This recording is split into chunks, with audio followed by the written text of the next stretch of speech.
Hello，大家好，我是付志华 Kevin Fu，欢迎来到我们在北美的生活这个节目。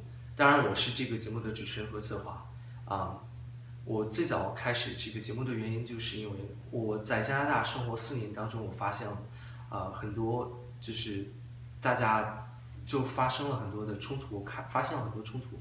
比如说新移民刚来的时候，对这里当地的文化跟当地的传统是不是很了解？当然当地的居民呢对新来的移民也了解不够，这样的话大家都互相不理解的话，慢慢的就会有一定的冲突会发生。之后呢，这些冲突我觉得其实是可以避免的，所以我觉得这个节目我就是用来把这些我们的问题从我们的故事里面的问题我们都提出来之后，大家来就是说讲一下之后去理解一下之后，我们会尽量的去找一个可行的一个解决方法。这样的话，以后比如说大家比如说来留学啊，或者是来移民啊，来北美啊，这样的话就经过我们的分析之后，你们就不需要去那么的去那么 struggle 去挣扎。所以我觉得这个 show 的话，一定会把我们在北美的 experience 一定是很有帮助的。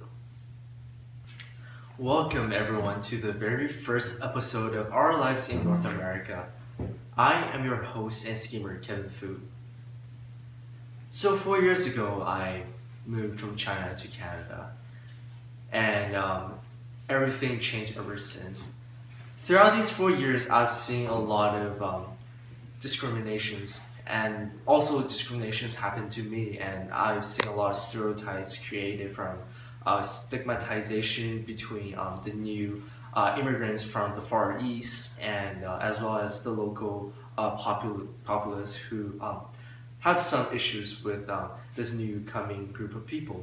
And I thought it is a good idea to make this show to, we can talk about these issues that we see on a daily basis in North America, and maybe we can share about our stories, and I'll be inviting some friends and guests coming over, if they're going to share about their story, maybe things that they do, struggles they face, things they try to do to make this current situation better. So to start this off, today, on the first episode, I'm going to talk about my own story. So in 2013, while I was on my very last grade of elementary school in China, I was informed by my parents that I would be moving to Canada very soon. Although I was a little despondent, leaving everything behind leaving behind the country I stayed for 12 to 13 years. It was pretty hard for me, but I was really fast to recover since going to Canada is a new experience, it's a new adventure, and I was really excited to do it. So when I first came to Canada, I was able to find a place to settle because my aunt, she stayed there for almost 10 years, and her and my cousins were able to help me to settle down, and I was able to attend school within a week. So when I thought everything is going really well and as if I'm living in paradise, I started having problems. So at school, because I have a lot of cultural barriers, I don't understand the Canadian culture that well, and I can't speak English as fluent as everyone else, and I kept having this accent, and it's probably normal for people to find it funny to have a heavy accent, but I does find it very offensive, and I feel really hurt. And people kept joking about it. I faced bullies who try to either to laugh at my athletic skills or my school lunch, which is just Chinese food, or they simply just laugh at my performance because I don't understand Canadian culture. And whenever people ask me questions about what do you think about this hockey team, or do you want to try this game out, which I never heard about, they will always have this contempt, and then I really don't feel really comfortable. And yeah, to share 2 stories. So first story, while I was in the city of Burnaby, I came to Canada for 3 months. I was still struggling, but everything was going okay. Although I faced bullies, but I was standing it. So while in Central Park, I was just playing with my Canadian cousins, and they kept saying funny things about me. They find it funny, I don't. And they didn't realize it was the last straw on the camel. Eventually, I was really angry that I erupted right in front of them, and the whole park was echoed with my yelling voice that I kept yelling, "What are you guys saying about? I just want freedom. I want people to care more about me. I want people to help me." I kept saying that until my parents arrived, and they took me and comforted me and also gave me a lesson to not yell in public spaces. Well, that story really self-explains. I feel really lonely. No one really tried to help me because they don't understand my situation back then. And then let's talk about another story. So it was a year since I came to Canada. I was on the bus since I have nothing to do and I have a long way to reach my destination. I started taking out my phone. I started reading some Chinese books and articles. All of a sudden, this tall Caucasian guy came up to me. He seemed really angry, and he started questioning, what are you reading? I was like, I'm reading books. And then he's like, why? What language is this? I simply replied with, it's Chinese. He seemed to be very just triggered by the word Chinese, and he started going on a rampage. He started complaining about, oh, why are you guys reading this in Canada? This is Canada. You're supposed to read things in English. You're supposed to speak English to me, which I was. But he just kept going, and I was scared. As a grade 7, I was really scared by whatever he's doing, and I just simply don't understand why there's so many conflicts between us and them. But eventually, until like now, I understand that there are a lot of misunderstanding between the new immigrants from Asia and the local population who dwelt here since their birth, right? So from China, we can see people having their own values. They have Chinese traditions. They have maybe, let's just say, Chinese traditions, Korean traditions, Japanese traditions. They bring them here because that is their heritage, and family influence also kind of makes them to do it too. So, but then while in North America we have Canadian culture, we have our own values, we have North American value, and then when these two cultures meet, there will be certainly there will be interesting things, but as well there will also be conflicts created. So personally for me, the best way to stop all these conflicts and discrimination is through communication. And if you want to do communication, you should really improve your language. So for me, I force myself to first of all think everything in English and trying to understand the North American culture by just watching a lot of YouTube videos, which actually helps. It entertains you and it also helps you to understand the culture. And I started reading more books, novels, non-fictions, some history books, which I really do enjoy.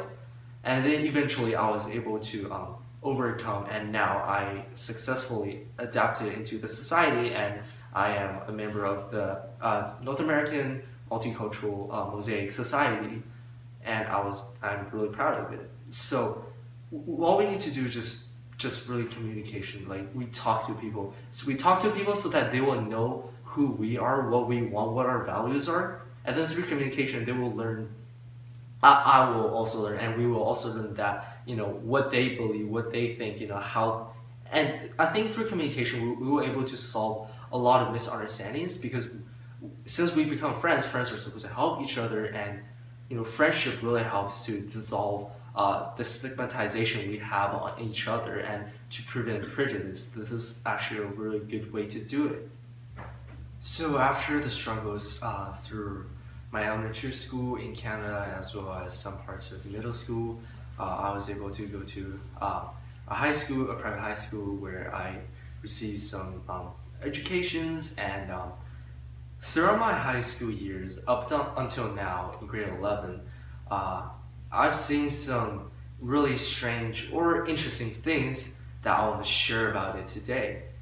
So high school is different from middle school and primary school, where there will be a lot more autonomy for students. They were able to pick some of their courses. with some freedom, and there are some school clubs that you can attend, and as well there are also legislation similar to student government, where students are able to participate in a student administrative council, where you can provide events for students as well as teachers, like Christmas banquet, autumn festivals, and as well as Star Search, where students are able to perform. So I think high school life is great, but I did find some issues. Like I realized that as we go higher into the grade, we realize that there are separations between our peers. So statistically, you can see Caucasians are grouping together, Asians are grouping together, and other people are grouping together. Asians usually hang out in their usual spot, and Caucasians we feel kind of separated. And I realized that is because as we grow older, we can see that our family heritage really started to influence us. As you can see, as we all know that our Asian culture, our traditions, that the parents always hopes for the best for their children, and that they love them so much that they sometimes plan a lot of stuff for them, and they kind of tell the children what to do. They always wanted their children to, receive a high education in university and college, so that they can get a high-paid job, with their either business, mathematics, or medical degree, so that they won't be struggling trying to find a job and settling down and find found a family together. So, but then while if you look into the Caucasian culture side, their parents also hope for the best for their children as well, but they respect their children. They respect the choices they make.